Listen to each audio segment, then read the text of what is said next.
Hello friends welcome to my new video. तो next day आमे बाहरिलु सकाळ सकाळ मुंबई दर्शन करिया पय। प्रायतः आमे सकाळ 7टा बेले बाहर के चली आसलु कहीं रास्ता ट्रैफिक बहुत हो आ घरे किसी ब्रेकफास्ट भी बनतलु हेतु रास्ता आमे ब्रेकफास्ट करनेलु।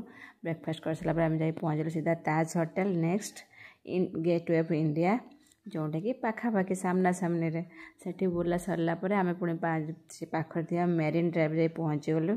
आ सेठाकार व्यू तो एबे तो माने फांका पड़े जे ना जदि 5टा पर देखिबे ताले व्यू कोन एठी खाली मेला लागि जिवो देखा जिवो एते एते एते गर्दी हे जाय एठी बहुत सारा आ सेठी 5टा पर ही सनसेट व्यू देखा पई बहुत भल लागे कि आमे जेहेतु वर्किंग डे जाइतलु सेते भाबिला कि सेही पुटु दर्शन माने बुली आसीबो जहा द्वारा कि फ्री रे आमे बुली परिबा आ बुली परिबा फोटो भी उठे परिबा काहे ना एपटे साइड रे ऑफिस छुट्टी पर एठी पूरा बहुत भीड़ हो जाए।